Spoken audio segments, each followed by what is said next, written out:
All right, I'm here with Jason Mendelson of the Founder Group, and I had some questions come off the Techstars site about failure and if it's all right to fail and how do you fail. So I wanted you to just talk for a few minutes about that. Great.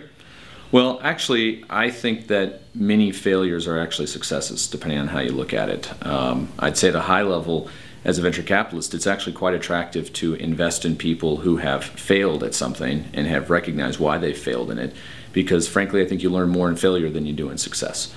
There are plenty of people out there who have had multiple successes and made a lot of money, and they may believe because it's all of them, they're the smartest guy in the room, etc., etc.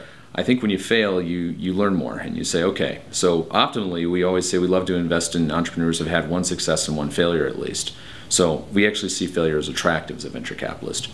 I think, knowing how to fail and knowing when to fail can really, really determine whether you're going to be successful in this industry. We have relationships with some CEOs extremely strong who were gallant and ethical and transparent and honest going down in failure, that we engendered so much more respect on the end that we're very happy to put them into another situation or invest in the next company. And so I think the first question about failure you need to ask is, when have I failed? What is the definition of failure? Whether you take angel money, whether you take venture capital money, whether you take your mother's money, whether your own money, you need to be honest where the business is. And entrepreneurs, the best thing about entrepreneurs is their risk tolerance and their enthusiasm and their ability to look past walls and impossibilities and create awesome companies. At the same time, though, the greatest of the entrepreneurs are also self-aware to realize this dog doesn't hunt. This company is going to fail. And I think at that moment, it's kind of like falling out of love. Very, very unlikely that you fall back in love. And at that point where you're out of love with your company, where you think you're going to fail, I think it's very important that you're very honest with your investors and your employees and the people in your ecosystem that, look, I don't think this is going to happen, and then start the process to unwind what you've done. Very cool. So if I have enough for a postage stamp to send you the letter saying I failed, yes, in my bank account, yes, what do you want to hear from the entrepreneur? Well, hopefully you'll send me an email and save that 35 cents for the lawyers you're going to need. Although, if you can find a lawyer for 35 cents, then I've got a good business plan for you. It depends who I am. I mean, if I'm a small, tiny angel investor that I dropped in some money in a company and I don't have, there's no regular dialogue or communication, I'll want to hear a letter that says, hey, look, this isn't going to work out. We think it's in the best interest of everybody for us to stop, working on this, and these are the steps we're going to take to shut down the company. I think that one's a pretty simple one. The more interesting question is, what if I'm an active advisor, or I have a lot of money, or I'm a venture capitalist? I don't want to be surprised by a letter. You should probably give me a call and say, Jason, I just don't think this is going to happen. We've made a lot of progress. We've done a lot of great things. I think it's actually better for us to return some of your money than none of your money and run this thing into the ground. I mean, there's several startups that we've invested in that have returned more than 50 cents on the dollar, and I think that's quite ethical. I think that's a great thing to say, look, we took your money, we tried, we don't think this is going to happen. We can burn through the rest of your money, or we can return 50, 70 cents on the dollar and go about it ethically.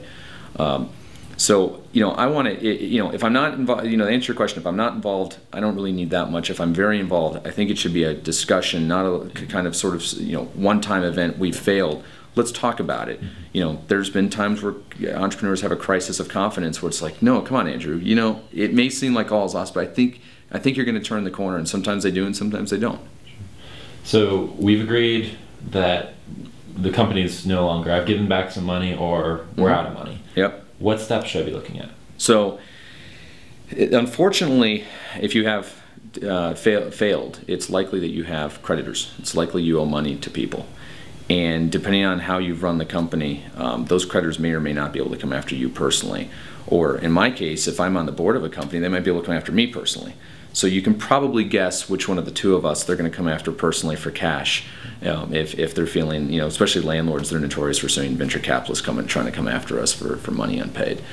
One of the reasons it's important to be self-aware and know when you're going to fail is to hopefully have enough cash that you can pay off your creditors, you can pay off your employees, you can arrange, debt settlement, if you will, on your landlord and whatnot, so that you can, and by the way, the biggest one is taxes. So if you don't pay your taxes, the state can come after you forever and come after you personally and come after the directors and everybody else. The state always gets paid. Make sure that you don't get to a point where you said, okay, I failed and I only have my 35 cents in my account to send you this letter. I go, Andrew, what about your taxes? And like, oh, I haven't paid those. Well, again, they're going to come after me personally, and I'm going to be pretty pissed off at you. So, what we've always worked is, as a venture capitalist, the majority of our companies, aren't huge home runs. We have a certain large percentage, maybe as much as 30%, that are true failures. That you start budget, you got to start looking early and saying, okay, here are my liabilities, here's how much cash I have, and making sure that this thing is shut down and wrapped up before you completely run out of cash. If you hit the wall to zero cash and have to go back to your investors and say, hey Jason, I got 2 things for you. One, I failed, and 2, I don't have enough money to pay my creditors, so you're probably a target in a lawsuit. That's a really unhappy conversation to have. And it's happened. That's not a good failure right there. That's not a good failure. That's not one that I say, boy, this person failed with dignity and I'd like to back this person again. So I love reading blog posts from entrepreneurs that have failed and really kind of let loose and say, this is what I learned. Sure. Over the years, what do you find that people have learned from failure? I think there's a lot of things. There's 2 major components to any investment we make. It's the team and then the idea. I think most of the big blow up failures, in other words, the guys who do hit the wall and call me up and say, yeah, not only are we out of money, we need more money to fail. We need more money to shut down the company. I think a lot of that is entrepreneurs, and we've learned that there was something really wrong with the team.